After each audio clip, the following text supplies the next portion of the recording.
जीटीवी में मुजाहिद वेलवी आपको खुशामदीद कहता है। और चलना तो मैं सबसे पहले काबुल ही कि जहां तख्त काबुल के लिए तालिबान चार जानिब से हमले कर रहे हैं और बड़ी लड़ाइयों की खबरें आ रही हैं।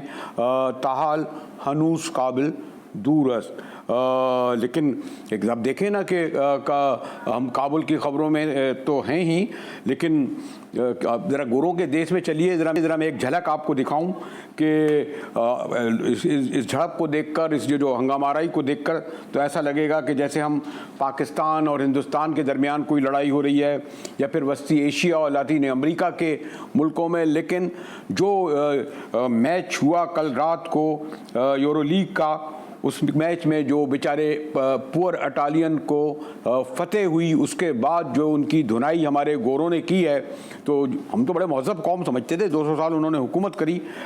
लेकिन इससे अंदाज़ा लगा लें कि एक तो फुटबॉल और फिर गोरों के मिजाज में फ़र्क नहीं आया। ये तो कम आप देख रहे हैं, बाकायदा नीचे गिरा गिरा के उनको मारा जा रहा था। और फिर आज कराची में रिमझिम हुई, हल्की फुहार पड़ी, कुछ जगह पे बहुत ज़्यादा बारिश हुई, लेकिन उस बारिश ने जनाब, और सिर्फ कराची नहीं बल्कि सिंध और पंजाब में भी जो बारिश हुई, शहर को जलथल करके रख दिया। कि मैंने कहा कि इससे पहले ज़रा हम काबुल ही चलेंगे, जहाँ जैसे मैंने कहा कि वहाँ पर इस वक्त काबुल पर कब्ज़े के लिए एक बड़ी जंग जारी है। और मैंने सोचा कि गुफ्तगू की जाए सेनेटर मुशाहिद हुसैन सैयद साहब से, जो एक अथॉरिटी का दर्जा रखते हैं। और मुशाहिद साहब ने जो है वो फॉरेन मिनिस्टर रहे, इंफॉर्मेशन मिनिस्टर रहे, मियाँ साहब से करीब रहे, मियाँ साहब से दूर रहे। तो जी सैयद साहब, एक तो शुक्रिया आपका, और मैं आप तशरीफ़ लाए। और यकीनन अगर मैं अफ़गानिस्तान के हवाले से देखूं तो आपको मैं एक अथॉरिटी का ही दर्जा देता हूं।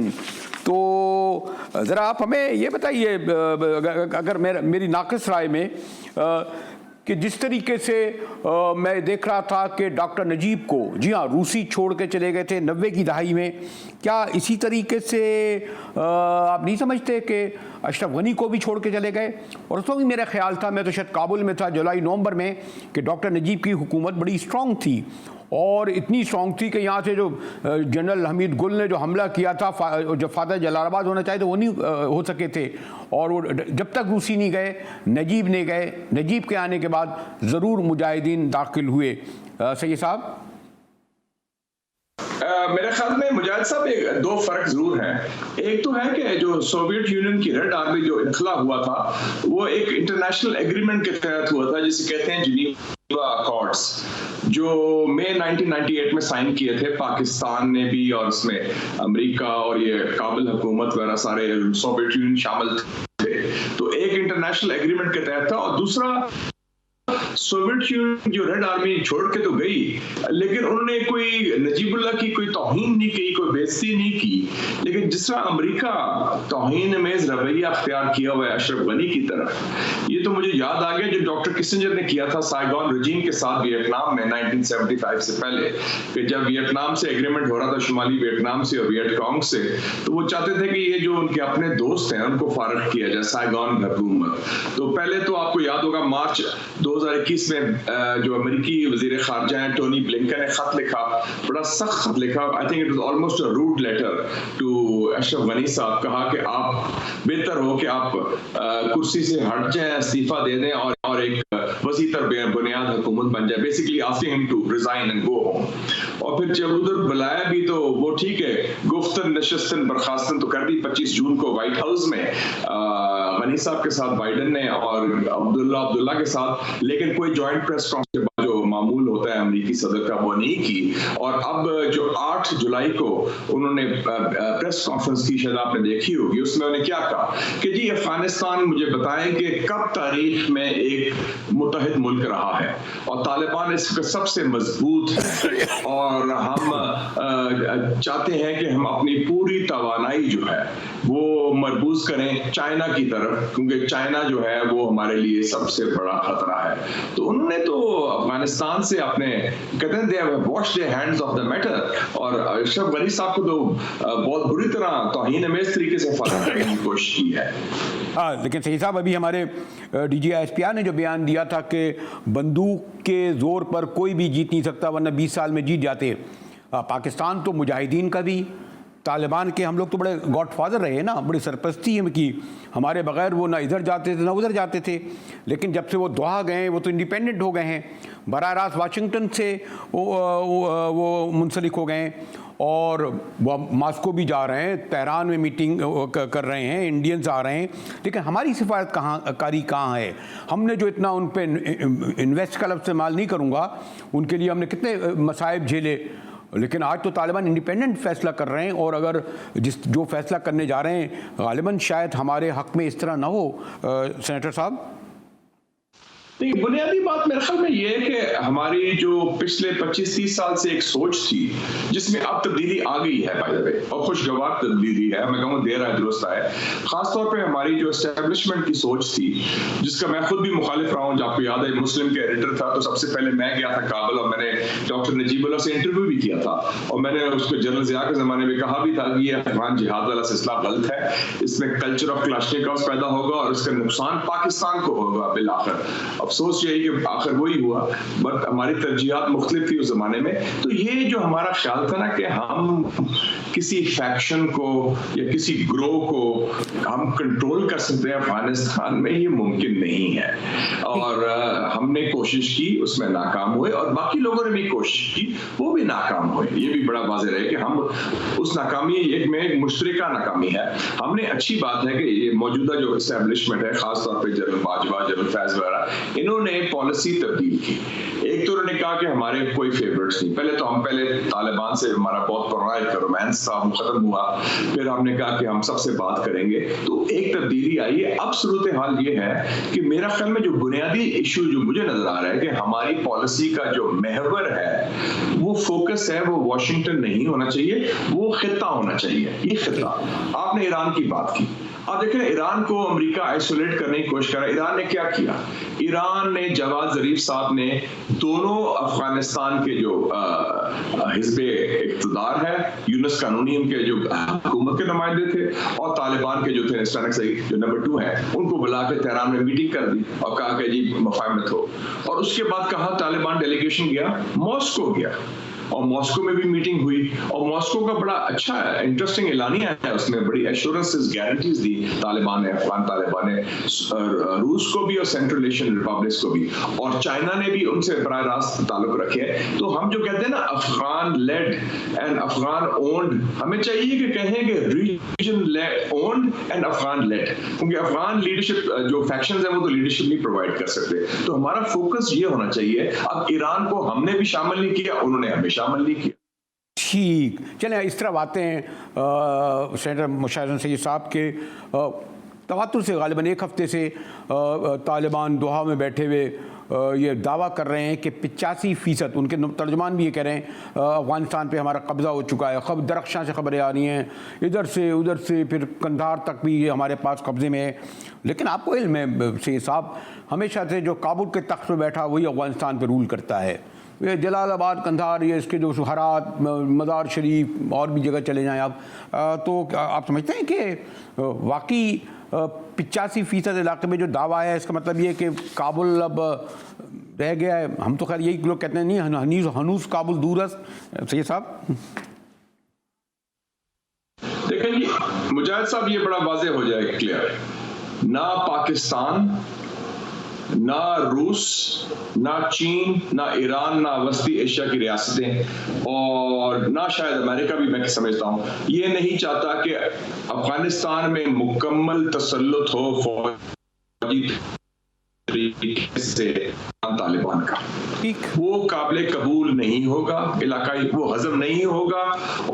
ये अगर अफगान तालिबान वही गलती दोहराते हैं जो माजी में ने दोहराई थी कि फौज के जरिए मुसल्लह ताकत के जरिए वो कब्जा करते हैं काबुल पर और कोशिश करते हैं, तो वो काबिल कबूल नहीं होगा ना अफगानिस्तान के अवाम को और ना इस खित्ते के ममालिक को, जिसमें पाकिस्तान भी शामिल है, जिसमें ईरान भी शामिल है, जिसमें चीन और रूस और वस्ती एशिया की रियासतें भी शामिल है। वो हजम नहीं होगा और वो एक रेसिपी बन जाएगी फॉर न्यू सिविल वॉर। आप देखें हेरात है जो ईरान के साथ है, बॉर्डर के साथ, उधर इस्माइल खान एक वॉरलॉर्ड था, पुराना ताजिक स्पीकिंग, वो फारसी स्पीकिंग, उन्होंने तैयार कर दिया अपना मिलिशिया और जगह अपने मिलिशिया तैयार हो रहे हैं। फिर अफगानिस्तान एक लूज कॉन्फेडरेशन बन जाएगा। जो बाइडन ने कहा है कि वो कभी मुत्तहिद मुल्क नहीं रहा, तो एक तकसीम की तरफ जाएंगे, खाना जंगी की तरफ जाएंगे और कभी अमन नहीं फिर आएगा और अफगानिस्तान में तालिबान भी हुकूमत नहीं कर सकेंगे और कोई और भी हुकूमत नहीं कर सकेगा। तो ये लेकिन देखिए सही साहब, असल मसला तो हमारा है ना, चाहे तालिबान की लड़ाई हो रही हो रूसियों से, चाहे मुजाहिदीन लड़ रहे हों अमरीकियों, चाहे मुजाहिदीन लड़ रहे हों रूसियों से, तालिबान लड़ रहे हों अमरीकियों से, नुकसान हम उठाते हैं। 30 लाख महाजिन जो अभी तक मौजूद हैं हमारे यहाँ से नहीं गए, और क्लाशनकोव, हीरोइन, यहाँ के पासपोर्ट उनके पास, यहाँ के शहरी बन गए, तीसरी जनरेशन यहाँ पर मौजूद है। अब आप 1.6 ट्रिलियन में बार बार कहता हूँ डॉलर का नुकसान हुआ, 60,000 बंदे हमारे मारे गए, फौजी मारे गए, और अब फिर वो आप रोक नहीं सकते। ये जो बाढ़ आपने पहले 12,000 किलोमीटर की 100 इस तरह की बताते हैं, 90% पे आपने बाढ़ लगा दी है, नहीं उनको रोक सकते, बंदूक लेके बैठ जाएं भले आप। सही साहब ऐसा ही है ना?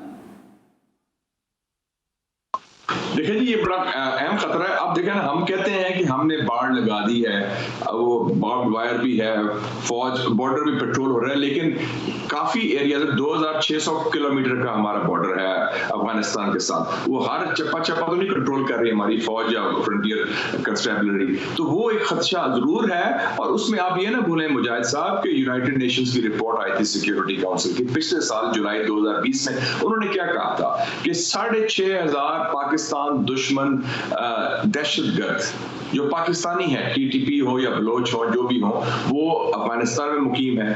उसके अलावा 2,500 हैं दाइश के, उसके अलावा 500 या 700 हैं जो कहते हैं जो चीन मुखालिफ हैं, ETIM, east Turkistan Islamic movement. तो ये तो एक बहुत बड़ी अल-कायदा के भी कुछ यार दोस्त पुराने 200-400 कहते हैं अभी तक मौजूद हैं। तो ये तो बहुत बड़ी खिचड़ी बनेगी और इससे फिर कंट्रोल नहीं होगा। तो इसलिए तालिबान को यही चाहिए कि उनका मेन डिमांड था कि खारजी मुल्क से बाहर निकल जाए। तो 11 सितंबर को सारे खारजी निकल जाएंगे, अमेरिकी फौज जो है। तो अब उनको चाहिए कि बैठ के जो भी कुव्वतें हैं, बाकी सियासी कुव्वतें हैं, क्योंकि ये अफगानिस्तान वो ऊपरी 9/11 वाला अफगानिस्तान नहीं रहा, इसमें तब्दीली आई है, एक खुला माहौल है, खवातीन की तालीम है, आजाद मीडिया है और एक जमहूरी कदरें भी उसमें जन्म ले रही हैं। तो मैं समझता हूँ कि इस नया अफगानिस्तान के लिए उनको वो पुराने तर्ज की अगर सोच या हुकूमत की कोशिश की तो उसमें नाकामी होगी और उसमें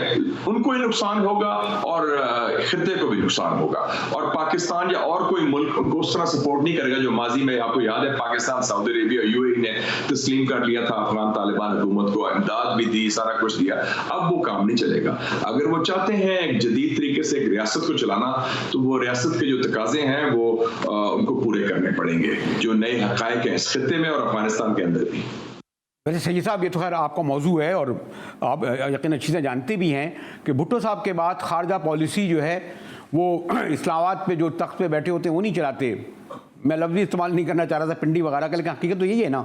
ज़ियाउल हक हो वो फॉरेन पॉलिसी चलाते थे, फिर मुशर्रफ आए वो फॉरेन पॉलिसी चलाते थे, नवाज शरीफ हों, बेनज़ीर हों, ये खान साहब, आप देख लें कहाँ अहम मौके पर कौन पॉलिसी स्टेटमेंट देता है, कौन जो है वो इन तमाम मरकज़ी शहरों में, वाशिंगटन हो, काबुल हो, तेहरान हो, वहाँ ट्रैवल करता है।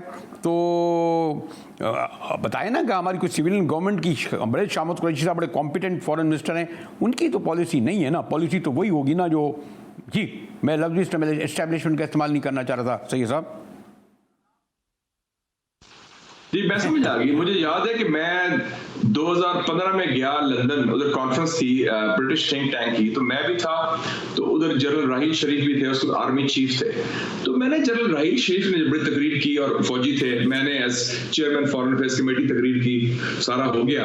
तो मैंने कहा जनरल साहब मुझे तो लगता है कि आप you are the foreign minister of Pakistan, आप तो बात कर रहे हैं एज ए वजीर खारजा, not as an army chief. उन्होंने बड़ी अच्छी बात की, इंटरेस्टिंग बात। उन्होंने कहा देखें जी, पाकिस्तान, हम पाकिस्तान के नुमाइंदे हैं, हम पाकिस्तान की रियासत का एक हिस्सा है, एक इदारा है आर्म फोर्सेस का।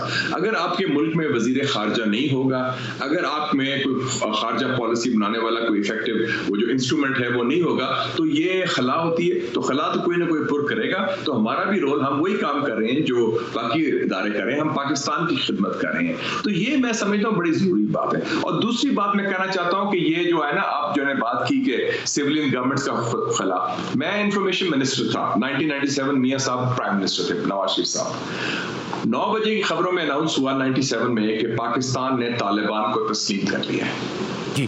तो मियां साहब ने मुझे बड़े गुस्से में फोन किया कि ये फैसला कैसे हुआ, किसने तस्लीम किया, आपने खबरनामे में, टीवी में, पीटी में था उस जमाने में, आपने दे दिया। मैंने कहा जी मुझे तो फॉरेन ऑफिस ने वो दिया है प्रेस रिलीज, उन्होंने कहा कि आप चलाएं, हमने तस्लीम कर लिया। तो मेरा ख्याल था आपसे पूछे, कहते मुझे से किसी ने नहीं पूछा कैसे हुआ। फिर उन्होंने एक्सप्लेनेशन कॉल की, फॉरेन मिनिस्टर थे गौहर अयूब साहब, अनवर जाहिद साहब को भेजा गया उनके पास जो प्रिंसिपल सेक्रेटरी थे। अनवर जाहिद ने कहा, गौहर अयूब ने कहा कि मुझे तो ISI ने कहा था कि आप ये अनाउंस कर दें, तो हमने कर दिया। तो ना कैबिनेट में फैसला हुआ, ना मशावरत हुई। तो सॉरी टू से, तो मौजूदा जनरल भी वही किरदार अदा कर रहे हैं जो जनरल राहील शरीफ अदा कर रहे, क्या कहा था उस वक्त उन्होंने? अभी वैसे हमारे पास अभी चलो मिला जुला, मैं उस ब्रीफिंग में था, पार्लियामेंट्री कमेटी, बड़ी अच्छी ब्रीफिंग थी, जनरल बाजवा भी थे, जनरल फैज भी थे, और भी थे। और बल्कि सबसे पहले तो मैंने ही शुरू किया, जब ये खत्म हुआ मैंने अपने मौका पेश कर दिया जो उनका था, वो पूछना चाह रहे थे लोगों से। फिर उसके बाद शहबाज शरीफ साहब बोले, उसके बाद बिलावल साहब बोले। तो हमने यही कोशिश की उनको गाइड करने की फौज को, और उन्होंने कहा कि सर ये बताएं कि हम क्या करें। उन्हें सवाल रखे 1 2 3 4, हम ये करें ये करें। तो हमने कहा कि मैंने अपनी सोच के मुताबिक जवाब दिया। तो मेरे ख्याल में अगर वो पूछ रहे हैं कि sir you tell us what should be the policy, तो हम फिर पॉलिसी बना के दें मुजाहिद साहब, हम फिर हाथ ना मले या पसीने ना छुटे हमारे, या हम डरे ना, बताएंगे लुक हियर जनरल, ठक ठक ठक, do this yes. Afghan Taliban की रिकग्निशन के बारे में हमारी ये राय है, हमारी अमेरिकन अड्डे के बारे में ये राय है, हमारी जो रेफ्यूजीज के बारे में ये राय है, हम ईरान के साथ ऐसे कोऑर्डिनेट करेंगे, हम चीन और रूस के साथ ऐसे कोऑर्डिनेट करेंगे। आप अपना फिर पूरा प्लान, पूरी स्ट्रेटजी, पूरी सोच वाज़ेह करें।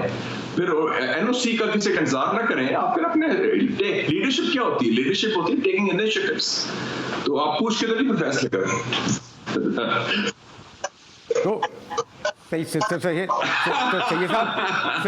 चौधरी, फवाद चौधरी यही करेंगे। क्या बताएं जी, मैं भी वजीर रहा हूं। फवाद चौधरी, मैंने कहा जिस तरह आपने सुना, इस तरह फवाद चौधरी भी सुनेंगे PM की कॉल, वो करेंगे कि जी क्या हुआ, ऐसे ही है। देखिए जी, बात यह है कि आपने नेशनल असेंबली देखी है, उसमें एक तरफ है हिज़्ब इख्तिलाफ, उधर एक कुर्सी होती है लीडर ऑफ ऑपोजिशन, एक तरफ है हिज़्ब इक़्तिदार, उसमें कुर्सी होती है लीडर ऑफ द हाउस जो प्राइम मिनिस्टर है। वो कुर्सी उस दिन खाली रही, ये नहीं होना चाहिए। उनकी कुर्सी मौजूद है, चाहे उनसे कोई नाराज हो या ना हो, चाहे उनसे किसी से कुटी है या नहीं कुटी है। आप प्राइम मिनिस्टर ऑफ पाकिस्तान हैं, you are the leader of the country under the constitution. आप अपनी कुर्सी संभालें और अपना मौक़िफ़ पेश करें। चाहे आप कोई may be some people don't like him, fine, some people may not like the opposition side, वो भी चलता है, ये तो पॉलिटिक्स में होता है, लाइक्स एंड डिसलाइक्स पर तो नहीं फैसले होते। He should be there. मेरे ख्याल में प्राइम मिनिस्टर की मौजूदगी जरूरी है और जरूरी होनी चाहिए, खासतौर पे ऐसी ब्रीफिंग्स में जो हाईएस्ट लेवल की हो, जिसमें military leadership, military high command और पूरा पॉलिटिकल जो टॉप पॉलिटिकल लीडरशिप भी मौजूद थी वहां। तो एक कमरे में सारे मौजूद थे, तो इतने बड़े फैसले या गुफ्तगू हो रही कम से कम, तो उसके नतीजे में ही फैसले होंगे। We should be there. तो मेरे ख्याल में ये आइंदा मिसिंग आउट नहीं होनी चाहिए।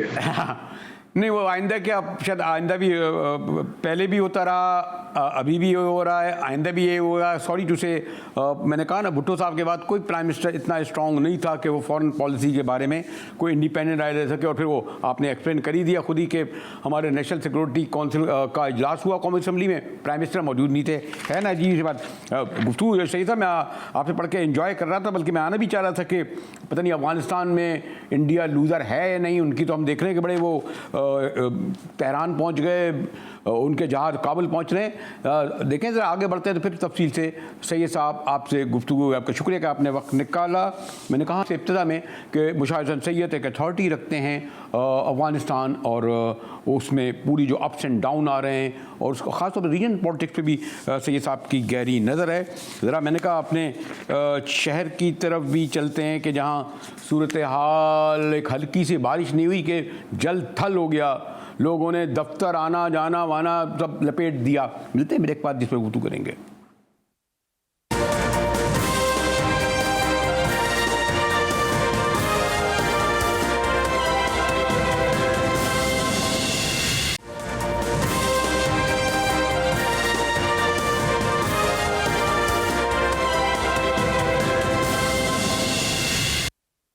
GTV में एक बार फिर मुजाहिद वली आपको खुशामदीद कहता है। और बरसों नहीं, दहाइयों, हो सकता है सदियों से जुलाई के आते ही बारिशों का आमद शुरू हो जाती है। ना जाने क्यों हमारे बल्दियाती इदारों को और जो मौसम की पेशिनगोई करने वालों को इसका इल्म नहीं होता कि जुलाई आ रहा है, कुछ तैयारी करें।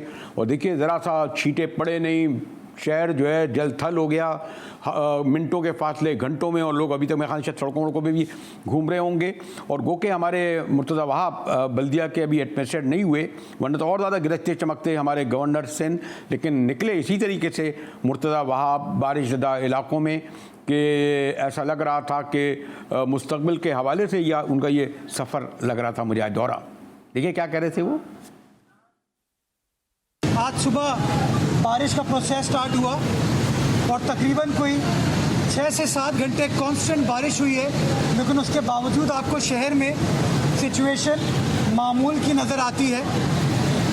वो इस बात का सबूत है कि सिंध हुकूमत के अमले ने मुतहर्रिक अंदाज से काम किया हुआ था, वो प्रिपेयर्ड थे, जिसकी वजह से ये जो बारिश आज 4 दिन पहले स्टार्ट हो गई, आपको उस तरीके की परेशानी शहर के अंदर नज़र नहीं आ रही। बारिशों के दिनों में यही टारगेट होता है किसी भी हुकूमत का कि बारिश को तो कोई नहीं रोक सकता, लेकिन जो बारिश से तबाही होती है, जो परेशानी एक आम आदमी को लाहक होती है, उस परेशानी का इलाज, उस परेशानी से निकालना हुकूमत की जिम्मेदारी होती है। गवर्नर साहब का काम सियासी मामलात पर बात करना नहीं है, उनका काम नहीं है वो पॉलिटिकल मामलात के ऊपर बात करें।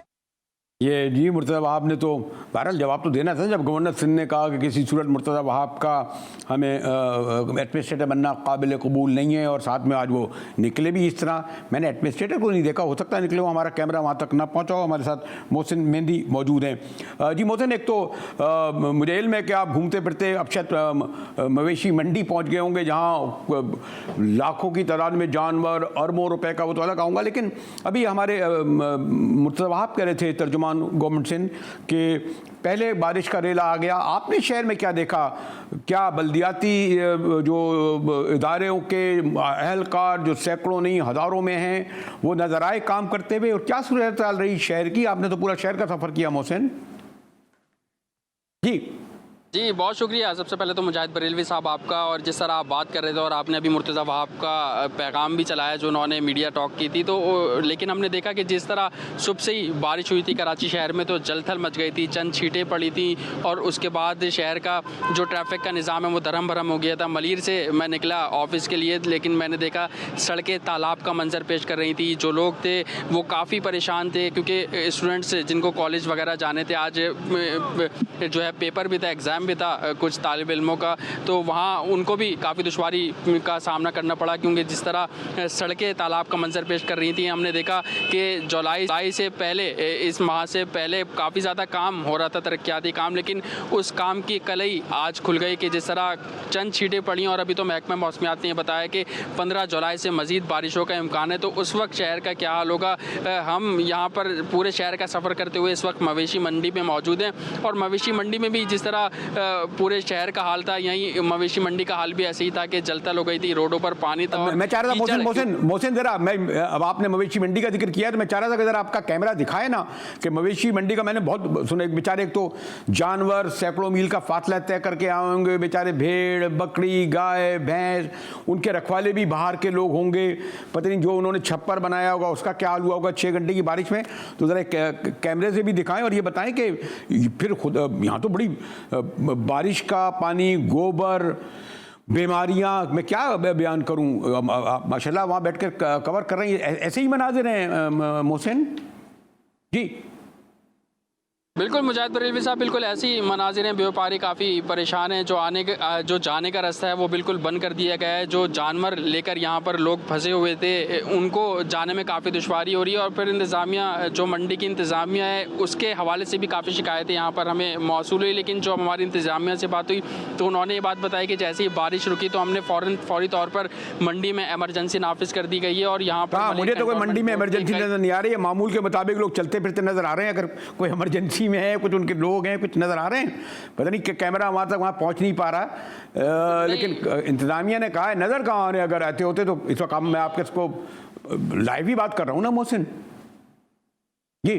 बिल्कुल ऐसे ही है। यहाँ पर इस किस्म का कोई मनाजिर देखने को नहीं मिल रहा है। लेकिन जैसे इंतज़ामिया ये बात कर रही है, लेकिन ऐसा कुछ देखने को नहीं मिल रहा कि एमरजेंसी नाफिज है। एमरजेंसी उन्होंने इस तरह नाफिज करी हुई है कि कुछ टीमें यहाँ पर मौजूद हैं जो कि पानी को सक कर रही हैं मुख्तलिफ मशीनरियों के ज़रिए। और यहाँ पर इंतज़ामिया की जानिब से मुख्तलिफ ऐलानात किए जा रहे हैं व्यापारी को और शहरियों को, बिजली के जो यहाँ पोल हैं उनसे दूर रहने को कहा जा रहा है। लेकिन अभी एक ब्रेकिंग न्यूज़ ये मिली है कि मंडी में, मवेशी मंडी में करंट लगने से एक जानवर जो है वो हलाक हो गया है, एक जानवर मर गया है। और यहाँ पर हमने अभी व्यापारी ने बताया और काफ़ी परेशान है व्यापारी यहाँ पर कि इंतज़ामिया फ़ौरी तौर पर जो है मसाइल को हल करे, वरना बहुत ज़्यादा जो है जानवरों का भी नुकसान होगा और फिर जो यहाँ पर शहरी आ रहे हैं और जो व्यापारी हैं उनका भी नुकसान हो सकता है। मोहसिन, मैं तो आपके पास इसलिए आ गया था कि हालांकि मुझे काबुल भी जाना था और दोबारा मैं अफगानिस्तान की तरफ जाऊँगा कि सूरत बहुत संगीन है, लेकिन वहाँ मैं ब्रेक के बाद आता हूँ। और आपने मोहसिन के ज़रिए देखा कि ख़ास तौर पर जो सब्ज़ी, जो मवेशी मंडी है उसका क्या हाल है इस वक्त। और जैसे अगर खुदा न करे कल भी इस तरह की बारिश हुई और ये जारी रही तो कराची और सिंध के जो हाल हो। लेकिन सबसे ज़्यादा जैसे मैंने कहा बकरीद करोड़ों लोग मनाते हैं, अरबों बल्कि। और सॉरी से मुझे हैरत है कि इस पूरी सूरत हाल को बल्दियाती इदारे क्योंकि नहीं मौजूद हैं, एडमिनिस्ट्रेटर इसको क्यों हैंडल नहीं कर रहे, या सिंध गवर्नमेंट। हमारे साथ रहिएगा, ब्रेक के बाद आऊँगा तो मैंने कहा ज़रा एक बार फिर ज़रा सा अफगानिस्तान पे गुफ्तगू करेंगे कि बड़े तेज़ी से वहाँ डेवलपमेंट हो रहे हैं।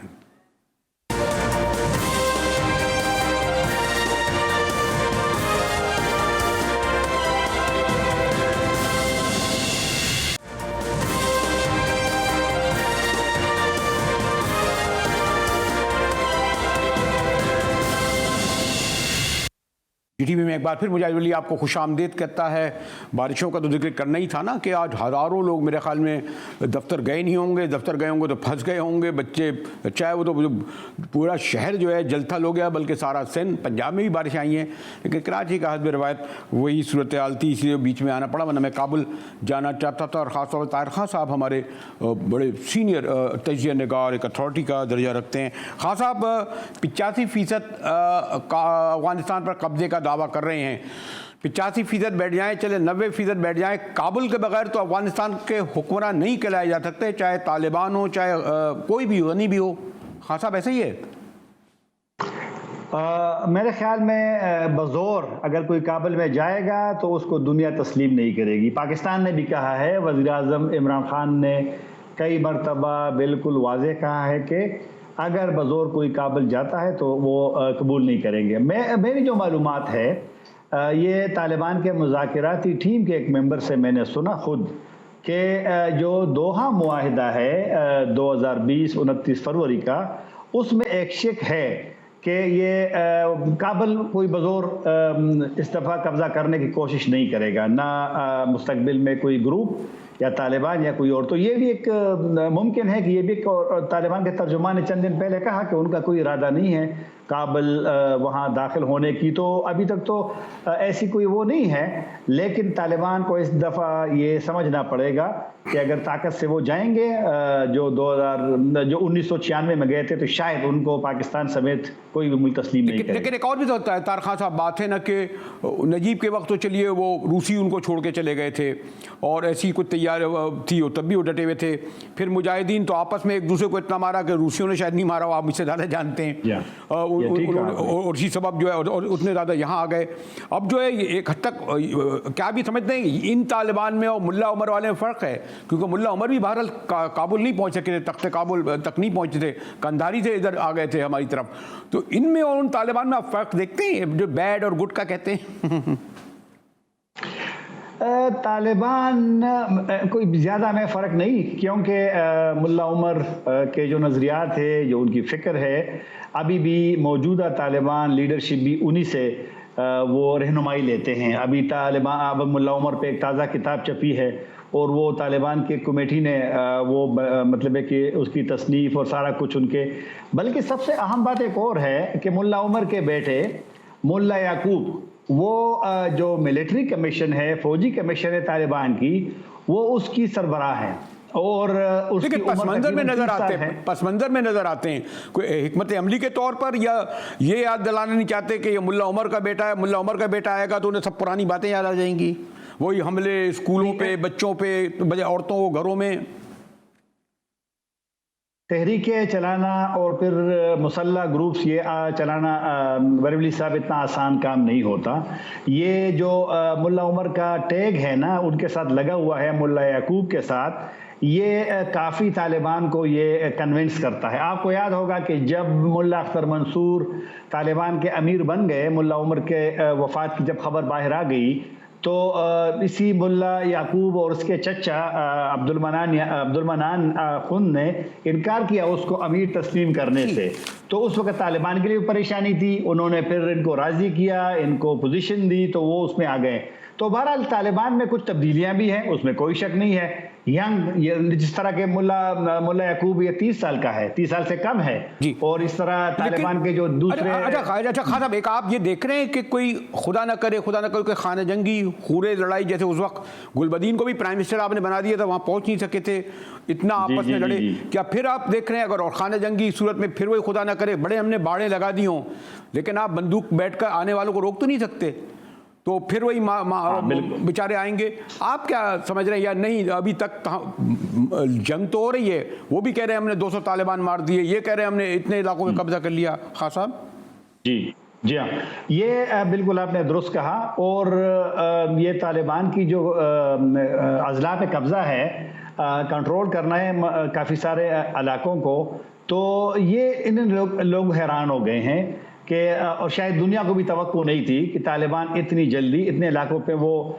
कंट्रोल हासिल कर लेंगे। अफगान हुकूमत भी परेशान है, फौजियों को मौका अक्सर जो अजला है वो बगैर लड़ाई के उन्होंने ली है। आप देखें अक्सर अजला से वो खुद निकल गए, क्योंकि वो तालिबान की वो जो हमले शायद उसको बर्दाश्त नहीं कर सकते थे, तो वहाँ से चले गए। बल्कि अब आपके सामने है कि जब ये कुंदूज के इमाम साहिब ज़िले में चले गए, तो वो अफगान फौजी ताजिकिस्तान चले गए। और अभी जो ईरान में वो जो उन्होंने दूसरा इस्लाम कला जो बंदर है उसको जब उन्होंने पकड़, लेकिन खासा ये तो पहले भी होता था, करज़ई के वक्त में भी इन्होंने लड़ाई नहीं लड़ी थी, करज़ई के वक्त में भी खाली छोड़ के चले गए थे ना, किसी ने 50 करोड़ लिया, 5 करोड़ डॉलर लिया, किसी ने 1 करोड़ डॉलर लिया, ऐसे ही चले गए थे ना तमाम आपके वॉर लॉर्ड जितने भी थे। तो अभी भी ऐसा वही सूरत हाल तो नहीं है, अभी भी ऐसे ही छोड़ के जा रहे हैं। अफगान लड़ाई में ये सब कुछ किसी चीज की भी आप तवक्को कर सकते हैं। पैसों का तो मेरा नहीं ख्याल कि इस ये जो मौजूदा तालिबान की जो ऑफेंसिव है उसमें मैं नहीं समझता। करज़ई ने तो दिए थे ना, करज़ई ने तो दिए थे। देखो ना, माजी में तो अफगानिस्तान में बहुत पैसा आता रहा है, डॉलर आते रहे, ट्रिलियंस ऑफ डॉलर अमेरिकन ने वहां पर खर्च किए हैं। तो देखो ना, ये जो अफगानिस्तान की इकानमी है, ये जो कुछ लोग नहीं चाहते कि अमरीकी चले जाते, तो उनको पता है कि जब अमरीकी जाएंगे तो उनके डॉलर बंद हो जाएंगे, ये वॉर इकानमी है अफगानिस्तान की, तो कुछ लोग तो नहीं चाहेंगे। माजी में बिल्कुल पैसा इस्तेमाल हुआ होगा, और पैसे के बगैर तो फिर हम ये जो सोसाइटी है इसमें तो काफ़ी सारी चीज़ें पैसों के बगैर हो ही नहीं सकते। लेकिन ये वाला जो तालिबान की जो ऑफेंसिव है, उनका जो कंट्रोल है, मैं नहीं समझता कि इसमें क्योंकि और इसलिए भी तो है ना खान साहब, वो दोहा में बैठे हैं, और दोहा में बैठे हैं तो अमरीकी छतर साया में बैठे हैं, और तमाम, और सॉरी टू से ये वो वाले तालिबान नहीं है। लेकिन शुक्रिया ताहिर खान साहब, मैं ज़रा तफसील से गुफ्तगू करना चाह रहा था और आपसे गुफ्तगू जारी रहेगी। ताहिर खान साहब, जैसे मैंने कहा कि एक अथॉरिटी का दर्जा रखते हैं डेवलपमेंट के इस तरफ उस तरफ वाली सूरत में। इसी के साथ मुझे कैमरे के पीछे से कहा जा रहा है कि आपके पास इतना वक्त है कि आप खुदा हाफिज़ कहते हुए इजाज़त लें, तो GTV से मुजाहिद बरेलवी को इजाज़त दीजिए।